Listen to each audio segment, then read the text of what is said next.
نہایت واجب الاحترام عزیز دوستوں اور بزرگوں، ربیع الاول کا مبارک مہینہ چل رہا ہے۔ رسول اللہ صلی اللہ علیہ وآلہ وسلم کی سیرت مبارکہ کے عنوان سے گفتگو ہو رہی ہے۔ آپ کی سیرت مبارکہ کے جتنے بھی پہلو ہیں، ہر پہلو سمندر کی حیثیت رکھتا ہے، بلکہ سمندر صرف مثال دینے کے لیے ہے، ورنہ سمندر کا بھی کوئی نہ کوئی کنارہ ہوتا ہے، لیکن حضور اقدس صلی اللہ علیہ وسلم کی سیرت کا کوئی کنارہ نہیں۔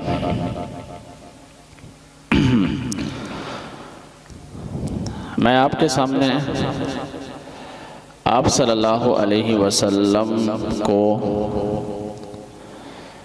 بطور پیغمبر انقلاب کی حیثیت سے عرض کر رہا ہوں، کیونکہ انقلابی حیثیت بڑی اہم حیثیت ہے، اور رسول اللہ صلی اللہ علیہ وسلم کے بڑے کارناموں میں سے ایک کارنامہ ہے۔ دنیا کی ہر قوم انقلاب کو چاہتی ہے۔ انقلاب قوموں کی زندگی اور موت کا مسئلہ ہوتا ہے۔ بہت سی قومیں ایسی ہیں جہاں پہ کئی سال گزر جاتے ہیں، بیسیوں سال، صدیاں گزر جاتی ہیں، لیکن وہ انقلاب کے لیے ترستی رہتی ہیں، انقلاب نہیں آتا۔ مسلمانوں کے لیے اللہ تعالیٰ کی رحمت کہ اللہ تعالیٰ نے رسول اللہ صلی اللہ علیہ وسلم کو بطور نمونہ ہمارے لیے پیش فرمایا۔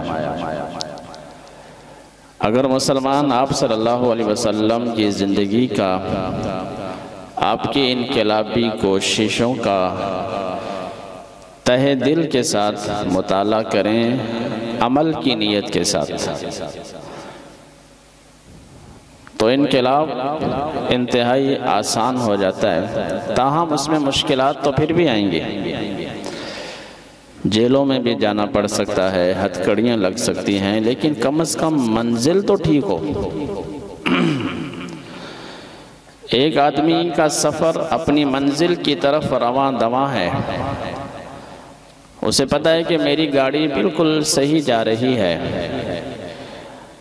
اب اس دوران اس بندے پر مسائل آتے ہیں، مشکلات آتی ہیں، مصیبتیں آتی ہیں، وہ برداشت کرتا ہے اس سوچ کے ساتھ کہ کوئی بات نہیں، عنقریب میں اپنی منزل تک پہنچ جاؤں گا، یہ مشکلات ختم ہو جائیں گی۔ سفر کی تھکاوٹ ہے، سفر کی صعوبتیں ہیں، لیکن مشکلات بھی ہوں اور گاڑی کا رخ بھی ٹھیک نہ ہو، مصیبتیں بھی برداشت کی جا رہی ہیں، رخ بھی ٹھیک نہ ہو، تو ایسا آدمی کبھی بھی اپنی منزل تک نہیں پہنچ سکتا۔ وہ ساری زندگی مشکلات برداشت کرتا رہے گا، لیکن اس کی کشتی کبھی کنارے نہیں لگے گی۔ تو مسائل اور مشکلات کا مسئلہ نہیں، مسئلہ یہ ہے کہ ہماری زندگی کا رخ ٹھیک ہو جائے، ہماری انقلابی کوششوں کا رخ ٹھیک ہو جائے۔ اس پر جو مشکلات آئیں گے انشاءاللہ العزیز، جو طوفان اٹھیں گے، وہ جلد کشتی کو کنارے سے لگا دیں گے۔ سمندری طوفان اگر ایک محدود حد میں ہو، وہ کشتی کے لیے فائدہ مند ہوتا ہے۔ ہاں اگر حد سے زیادہ ہو، پھر بہرحال کشتی تباہ ہو جاتی ہے، لیکن ایک حد میں رہ کر سمندری طوفان اگر چلتا ہے تو وہ کشتی جہاں اس نے 10 گھنٹے میں کنارے پہ لگنا ہوتا ہے، اس طوفان کی وجہ سے وہ 1 گھنٹے میں کنارے پہ لگ جاتی ہے۔ تو سمندری طوفان کشتی کے لیے رحمت ہے، بشرطے کہ حد میں ہو، حد سے زیادہ ہو تو کشتی تباہ ہو جاتی ہے۔ لیکن یہاں پر حد سے زیادہ بھی مشکلات آ جائیں تو وہ بھی رحمت. زیادہ سے زیادہ کیا ہوگا؟ موت آ جائے گی. یہ موت شہادت بن جاتی ہے، رحمت بن جاتی ہے، سعادت بن جاتی ہے، فخر بن جاتی ہے، مقام بن جاتی ہے. اس لیے اس راہ میں جتنی بھی مشکلات آئیں کوئی بات نہیں، لیکن رخ ٹھیک ہونا چاہیے. وہ رخ کیا ہے، کہاں سے ملے گا؟ وہ رسول اللہ صلی اللہ علیہ وسلم کی مبارک زندگی سے ملے گا. بہرحال پہلی بات آپ کے سامنے آئی کہ آپ صلی اللہ علیہ وسلم نے اس سرزمین پر انقلاب برپا فرمایا جہاں نہ مادی لحاظ سے، دنیاوی لحاظ سے کچھ اسباب موجود تھے، نہ عقیدے کے لحاظ سے وہ لوگ ٹھیک تھے، نہ اعمال اور اخلاق و کردار کے لحاظ سے وہ لوگ ٹھیک تھے. ان کا عقیدہ بھی خراب تھا، ان کے اخلاق بھی خراب تھے، اور عرب کی سرزمین معدنیات سے بھی خالی تھی. اس زمانے میں آب و ہوا بھی اچھی نہ تھی، دنیا سے کٹا ہوا جزیرہ تھا. لیکن نبی صلی اللہ علیہ وسلم نے ان اونٹ اور بکریوں کو چرانے والوں کو دنیا کا بادشاہ بنا دیا. یہ ایک بڑا عظیم پہلو ہے ان قوموں کے لیے یہ جن کے پاس سب کچھ ہے پھر بھی ترس رہے. صرف کیوں ترس رہے؟ نبی کی سنت کو چھوڑا، نبی کی سیرت کو چھوڑا. نبی کی سیرت کا پتہ کہاں سے لگے گا؟ قرآن مجید سے پتہ لگے گا. دوسری بات جو آج آپ کے سامنے عرض کرنی ہے میرے بھائیو، عام فہم باتیں، کوئی اتنی ایسی پیچیدہ باتیں نہیں میں آپ کے سامنے عرض کرتا جو سمجھ نہ آئیں. اور قرآن مجید کا انداز بھی عام فہم ہے، مسئلہ سمجھنے کا نہیں. لوگ سمجھ تو جاتے ہیں کہ قرآن کیا کہہ رہا ہے، لوگ سمجھ تو جاتے ہیں کہ نبی کی سنت کیا کہہ رہی ہے، لیکن عمل نہیں کرتے. مسئلہ عمل کا ہے. اب قرآن نے صاف فرمایا نماز پڑھو، اس میں کیا چیز جو ہمیں سمجھ میں نہیں آ رہی؟ قرآن نے صاف بولا ہے آسان الفاظ میں زکوٰۃ ادا کرو، غریبوں کا خیال کرو، یتیموں کا، مسکینوں کا، بیواؤں کا خیال کرو، زنا سے دور رہو، شراب سے بچو، چوری سے بچو، کسی کا دل نہ. یہ عام فہم باتیں قرآن نے بیان کی، سمجھ سب کو آ جاتی ہیں لیکن عمل نہیں. تو اصل چیز عمل. رسول اللہ صلی اللہ علیہ وسلم نے سب سے پہلے ان کے عقیدے کی اصلاح فرمائی. سب سے پہلے وہ جو بت پرست تھے، ستاروں کی پوجا کرنے والے، پیغمبروں کی پوجا کرنے والے، نیک بندوں کی پوجا کرنے والے، ان کے عقیدے کو ٹھیک فرمایا. سب سے پہلے رسول اللہ صلی اللہ علیہ وسلم نے فاران کی چوٹی پر کھڑے ہو کر کیا اعلان فرمایا؟ اللہ کی توحید کا اعلان فرمایا. ساری چیزوں کا نفی فرمائی. لا الہ الا اللہ لوگوں پڑھ لو فلاح پا جاؤ گے. ہر چیز کا انکار. لا الہ الا اللہ، اللہ کے علاوہ کوئی بھی بندگی کے لائق نہیں، غلامی کے لائق نہیں. عقیدے کو ٹھیک فرمایا، کیونکہ عقیدہ توحید انسان کو بہادر بناتا ہے. انسان کے اندر خوف خدا جب پیدا ہوتا ہے تو پھر وہ گناہوں سے بچتا ہے، پھر وہ زنا سے بچے گا، بے حیائی سے بچے گا، رشوت خوری سے بچے گا، بدعنوانی سے بچے گا.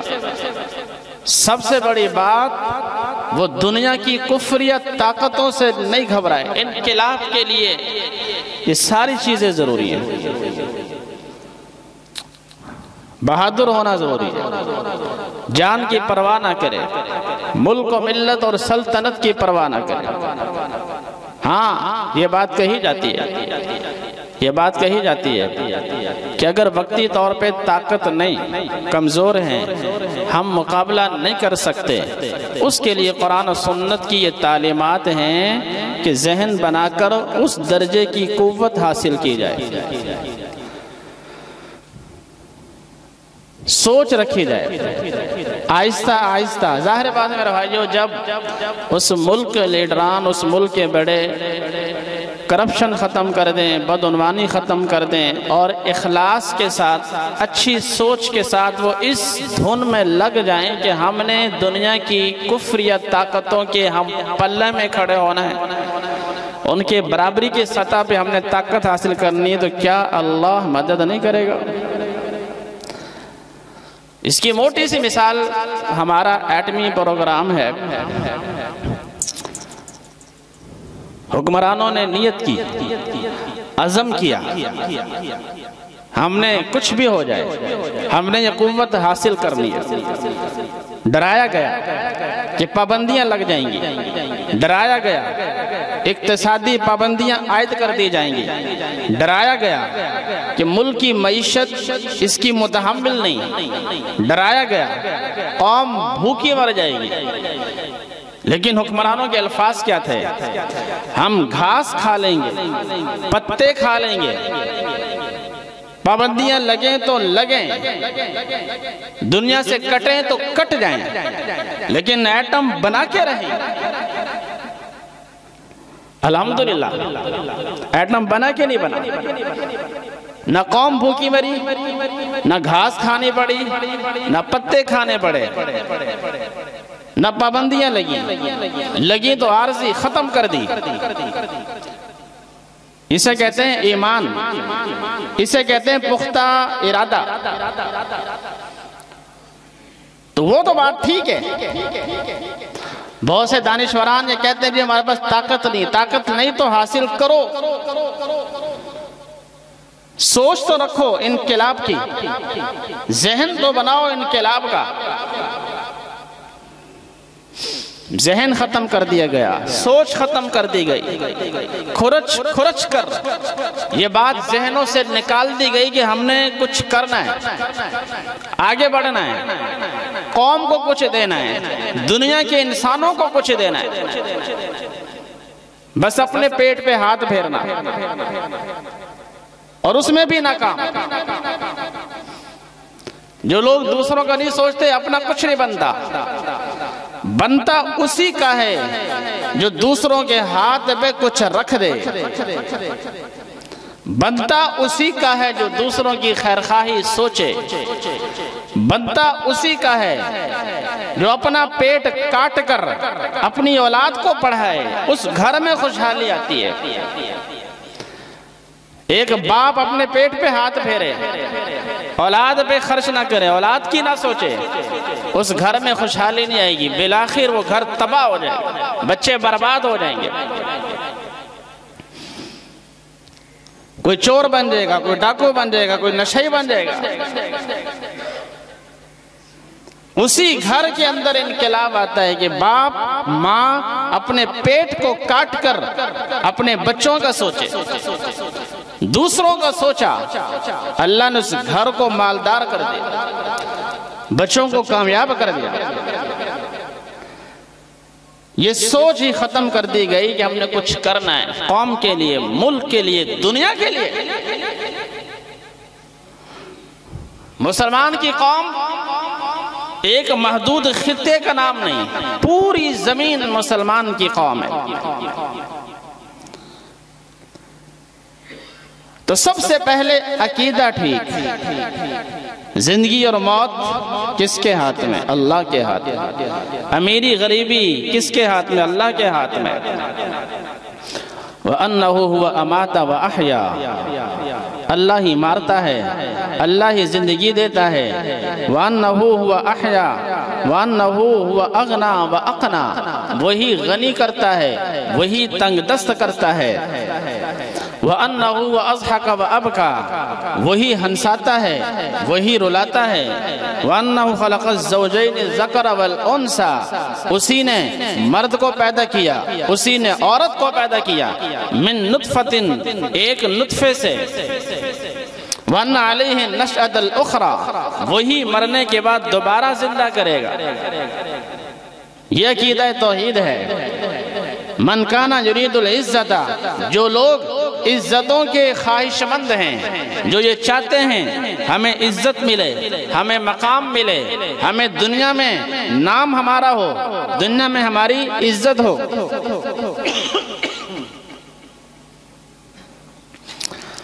شان و شوکت ہو، ہمارا مقام ہو اقوام عالم میں، تو کہاں سے عزت ملے گی؟ فَلِلَّهِ الْعِزَّةُ جَمِيعًا، لوگوں ساری عزتیں اللہ کے قبضے میں۔ بِيَدِكَ الْخَيْرِ، جو لوگ چاہتے ہیں حکومت ملے، سلطنت ملے، بھلائی ملے، بِيَدِكَ الْخَيْرِ، تمام بھلائیاں اس کے قبضے میں۔ إِنَّكَ عَلَىٰ كُلِّ شَيْءٍ قَدِيرٌ، وہ ہر چیز پر قادر ہے۔ تُولِجُ اللَّيْلَ فِي النَّهَارِ، رات کو دن میں داخل کرتا ہے، دن کو رات میں داخل کرتا ہے۔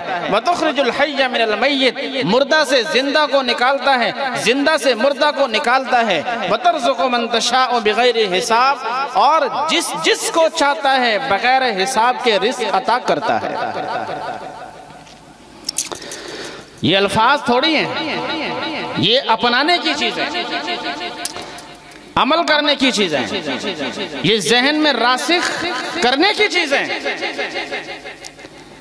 جب یہ عقیدہ بن جائے، موت اس کے ہاتھ میں، عزت ذلت اس کے ہاتھ میں، تو وہ شخص پھر کسی سے نہیں ڈرے گا، اپنے کام میں لگ جائے گا، مگن ہو جائے گا، میں نے کچھ کرنا ہے انسانوں کے لیے، دنیا کے لیے۔ وقت فرصت کہاں، ابھی کام باقی ہے۔ علامہ اقبال نے فرمایا، وقت فرصت کہاں، ابھی کام باقی ہے، نور توحید کا اتمام باقی ہے۔ مسلمان کہتا ہے میں نے کر لیا، میں فارغ ہو گیا۔ علامہ فرماتے ہیں کہاں فارغ ہو گئے؟ اللہ کی توحید کا نور ابھی دنیا میں پہنچانا ہے۔ وقت فرصت کہاں، ابھی کام باقی ہے، نور توحید کا اتمام باقی ہے۔ اللہ کی توحید کے نور کو مکمل کرنا مسلمان کی ذمہ داری۔ تو رسول اللہ صلی اللہ علیہ وسلم نے سب سے پہلے لوگوں کے عقیدہ کو ٹھیک فرمایا، اور یہ باور فرمایا اللہ کے علاوہ کائنات میں کوئی چیز کچھ نہیں کر سکتی۔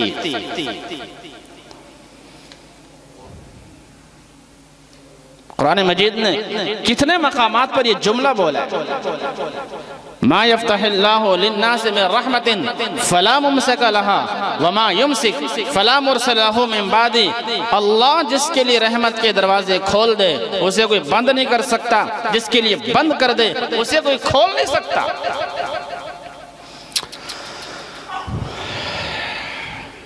نیت ٹھیک ہو، عقیدہ ٹھیک ہو، کچھ کرنے کا ارادہ ہو۔ انسانی تاریخ کا بدترین قحط مصر میں یوسف علیہ السلام کے زمانے میں پڑا۔ اللہ کے نبی تھے، مخلص تھے، سچے تھے، دل میں ہمدردی تھی، انسانوں کا درد تھا، کچھ کرنا چاہیے۔ اللہ نے اپنے علم سے بتا دیا تھا قحط آنے والا ہے، بدترین قحط جو دنیا کو لپیٹ میں لے لے گا۔ یوسف علیہ السلام نے پھر ارادہ فرمایا، اللہ نے مدد فرمائی، اللہ نے رہنمائی فرمائی۔ یوسف علیہ السلام نے پھر صرف مصر والوں کا نہیں، مصر سے باہر کی دنیا کا بھی خیال رکھا۔ رب ذوالجلال نے برکت عطا فرمائی۔ تو کیا یوسف علیہ السلام کے زمانے کا رب اور تھا، آج اور ہے؟ وہی رب ہے جو اس وقت تھا، وہ آج بھی ہے۔ توحید ٹھیک ہو، اللہ کے علاوہ کسی اور سے ڈرنے کی ضرورت نہیں۔ ہاں وہ میں نے بات آپ کے سامنے عرض کر دی، اگر ہمارے پاس کمزوری ہے اس کمزوری کو دور کرنے کی کوشش کی جائے۔ ایک آدمی اگر بیمار ہو جائے، بخار چڑھ جائے یا کوئی اور مرض لاحق ہو جائے، اس کا علاج کرے، نہ یہ کہ بیمار مزید بیمار بن کے پڑا رہے۔ کون اس کی تلقین کرتا ہے کہ بیمار بندہ بیمار پڑا رہے، اس کا علاج نہ کرے؟ علاج بھی تو کرنا پڑے گا، کرو۔ قرآن نے تو کہا ہے اعدوا لهم ما استطعتم من قوة ترہبون به عدو اللہ وعدوکم، اتنی طاقت حاصل کرو کہ تمہاری طاقت سے اللہ کا دشمن، تمہارا دشمن بھی خوف زدہ رہے۔ قرآن مجید کے الفاظ ہیں۔ رسول اللہ صلی اللہ علیہ وسلم نے فرمایا جو گھوڑے کو پالتا ہے دشمنوں کے مقابلے کے لیے، بخاری شریف کی روایت ہے، جو گھوڑے کو پالتا ہے اللہ اور اپنے دشمنوں کو خوف زدہ کرنے کے لیے، کل قیامت کے دن وہ گھوڑا، اس کا بول و براز، اس کی لید بھی اس کے نیکی کے پڑھنے میں رکھا جائے گا۔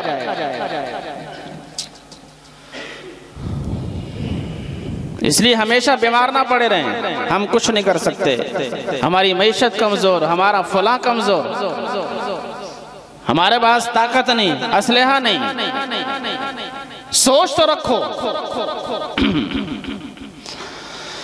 عقیدہ توحید ٹھیک ہونا چاہیے میرے بھائیوں، توحید کا عقیدہ تو درس دے رہا ہے۔